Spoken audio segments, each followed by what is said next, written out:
भारत जोड़ो यात्रा कन्याकुमारी से कश्मीर की यात्रा है। आज 65 दिन हो गए हम पैदल चल रहे हैं। 25 किलोमीटर हर रोज चलते हैं। दिन भर आपसे बातचीत होती है, किसानों से, मजदूरों से, छोटे दुकानदारों से, सबसे बातचीत होती है।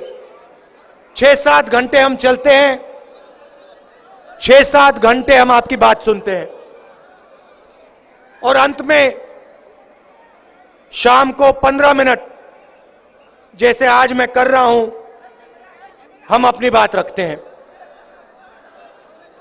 यात्रा का लक्ष्य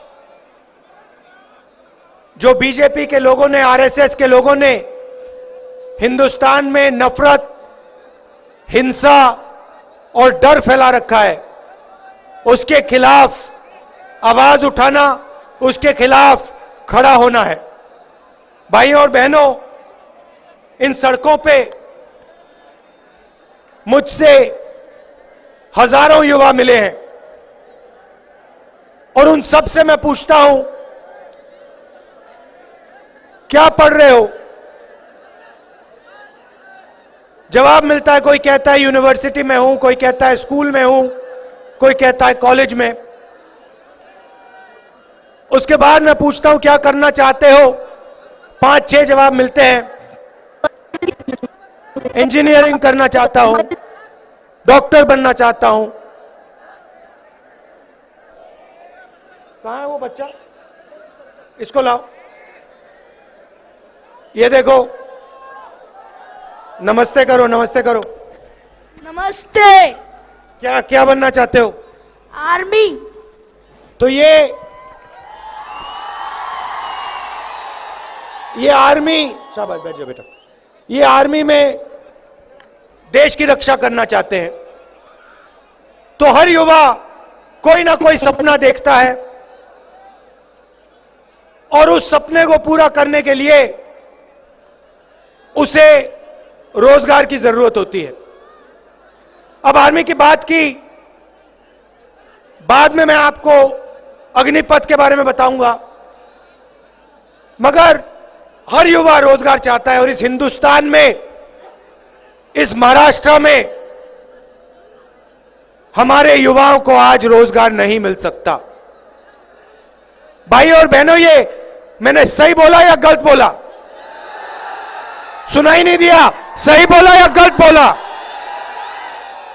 देखिए, इंजीनियर, युवा इंजीनियरिंग करता है, माता पिता पूरा का पूरा पैसा लगा देते हैं, सरकारी कॉलेजेस, यूनिवर्सिटीज तो बची नहीं, प्राइवेट कॉलेज में, प्राइवेट यूनिवर्सिटी में पैसा डालते हैं, सर्टिफिकेट मिलता है और उस सर्टिफिकेट का कोई मतलब नहीं है हिंदुस्तान में, क्योंकि उस सर्टिफिकेट के साथ रोजगार नहीं मिल सकता। इंजीनियर, जो भी इंजीनियर बनना चाहता है, पढ़ने के बाद या वो मजदूरी करता है या फिर ऊपर गाड़ी चलाता है या डिलीवरी का काम करता है। यह हिंदुस्तान की सच्चाई है। यह क्यों हो रहा है? क्योंकि नरेंद्र मोदी जी ने नोटबंदी करके, गलत जीएसटी लागू करके, जो हमारी रीढ़ की हड्डी, रोजगार देने की रीढ़ की हड्डी थी, उसे तोड़ दिया है। नहीं, ठीक है भैया, उस रीढ़ की हड्डी को तोड़ दिया है। रोजगार कौन देते हैं भाई और बहनों? रोजगार देश के किसान देते हैं, स्मॉल और मीडियम देते हैं, वो देते हैं, छोटे व्यापारी देते हैं, दुकानदार देते हैं। उनके लिए नरेंद्र मोदी जी ने नोटबंदी और गलत जीएसटी दी। भाइयों और बहनों, ये पॉलिसियां नहीं है, गलत फहमी में मत रहिए, ये पॉलिसी नहीं है। ये छोटे दुकानदारों को, किसानों को, दुकानदारों को, छोटे व्यापारियों को मारने के 2 हथियार हैं।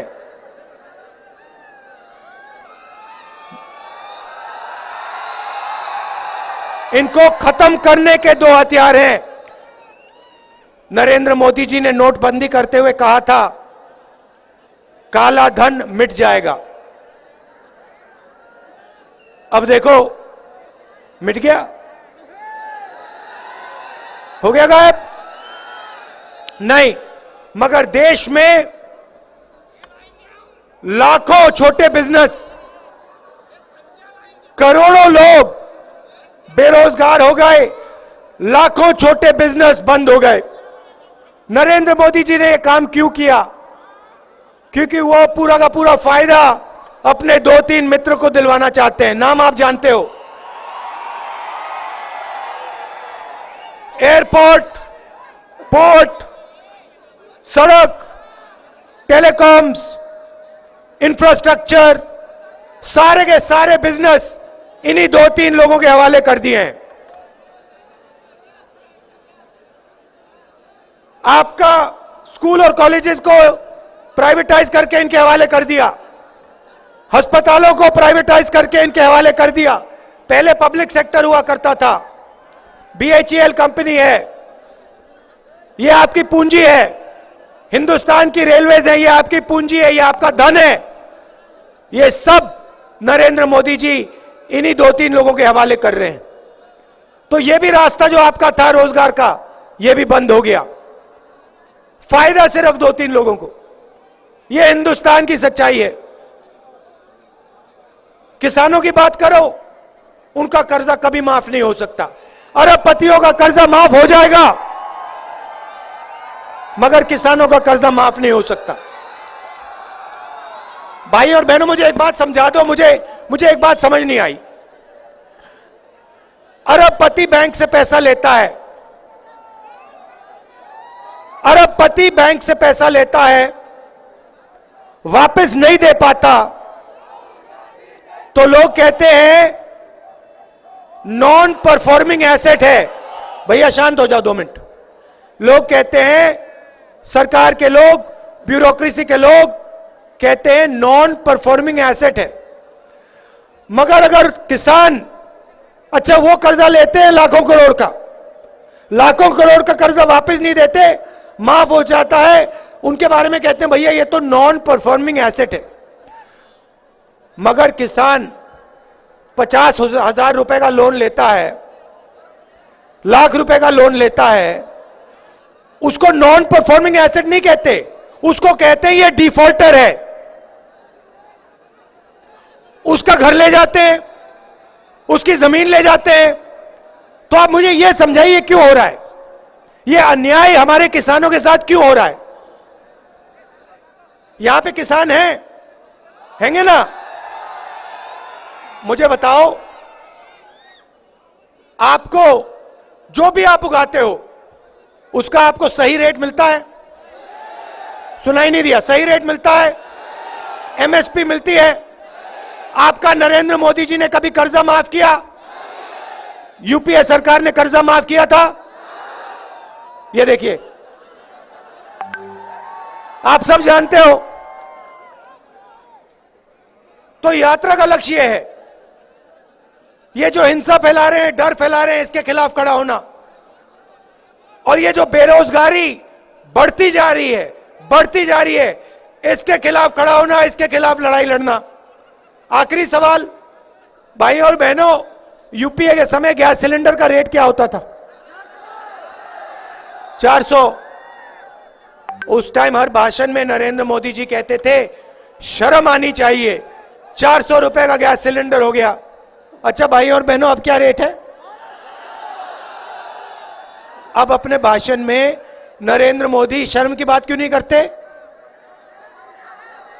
अच्छा, पेट्रोल का दाम क्या था यूपीए के समय? 60 रुपए। उस टाइम नरेंद्र मोदी कहते थे शर्म आनी चाहिए, 60 रुपए हो गया दाम पेट्रोल का। आज क्या दाम है? डीजल का क्या दाम है? नरेंद्र मोदी एक शब्द नहीं कहते। पहले कहते थे 2 करोड़ युवाओं को मैं हर साल रोजगार दूंगा। पता लगा करोड़ों लोगों को बेरोजगार कर दिया नोटबंदी और GST लागू करके। एक भाषण में रोजगार की बात नहीं करते।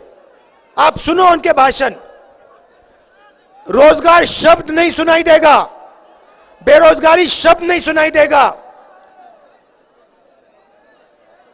महंगाई शब्द नहीं सुनाई देगा, और आप बीच में पिस रहे हो। बेरोजगारी और महंगाई के बीच में हिंदुस्तान का गरीब, हिंदुस्तान का किसान, हिंदुस्तान का मजदूर, छोटा दुकानदार पिसे जा रहे हैं सब। यह सच्चाई है। इसलिए हमने ये यात्रा कन्याकुमारी से कश्मीर तक शुरू की है। और मैं आपको बता रहा हूं, देखो एक बात समझ लो, ये जो तिरंगा है ना, ये श्रीनगर में जाके हम इसको लहराएंगे, कोई नहीं रोक पाएगा, कोई तूफान, कोई आंधी कुछ नहीं रोक पाएगा। ये झंडा, ये तिरंगा वहां पे जाके लहराएगा। ये दिखाओ सामने लाके।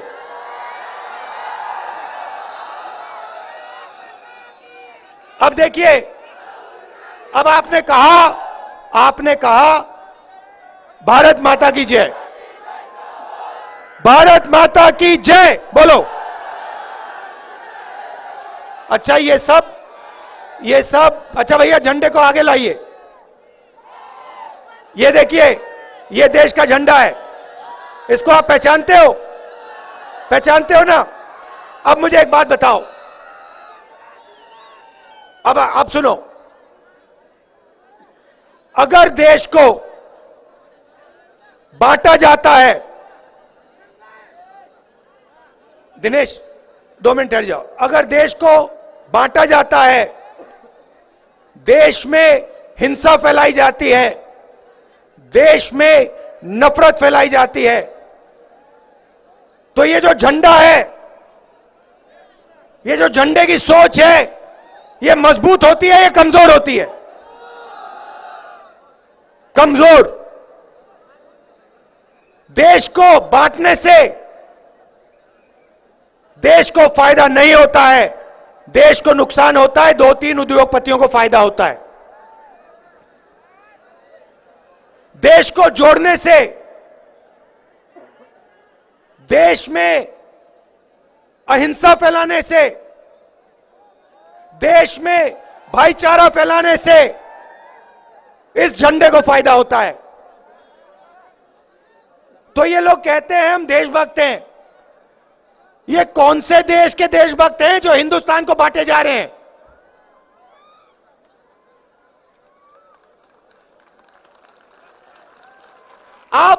आप किसी भी परिवार को बांटो,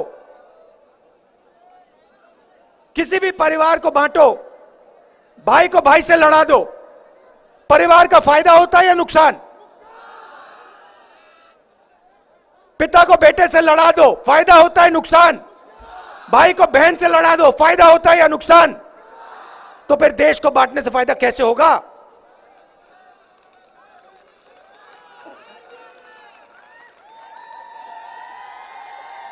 तो इनकी पॉलिसियां जो हैं, आपको डराने की पॉलिसियां हैं।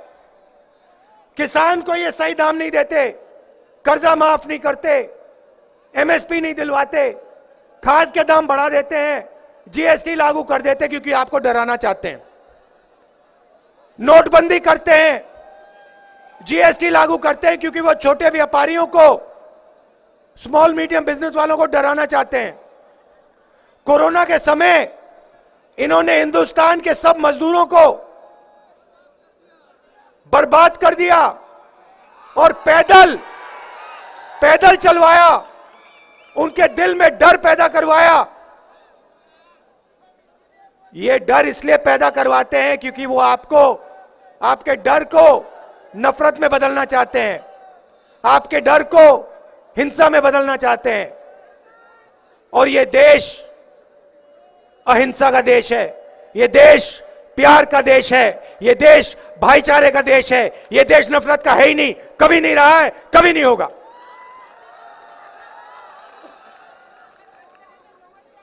तो ये मेरा आपके लिए मैसेज था। आप हमें यात्रा में आपने पूरा का पूरा प्यार दिया, पूरा का पूरा आपने प्यार दे दिया, पूरा का पूरा भरोसा दे दिया, पूरा का पूरा सपोर्ट दे दिया। इसके लिए मैं आपको दिल से धन्यवाद करना चाहता हूं। देखिए 25 किलोमीटर चले हैं हम आज, 25 किलोमीटर चला हूं, ये सब चले हैं। इनका चेहरा देख लो, ये थके हुए लग रहे हैं क्या? मैं थका हुआ लग रहा हूं क्या? ना। क्यों? क्योंकि हम अपनी शक्ति का प्रयोग नहीं कर रहे हैं, आपकी शक्ति का प्रयोग कर रहे हैं। आप हमारी मदद कर रहे हो, इसके लिए आप सबको दिल से धन्यवाद। नमस्कार, जय हिंद।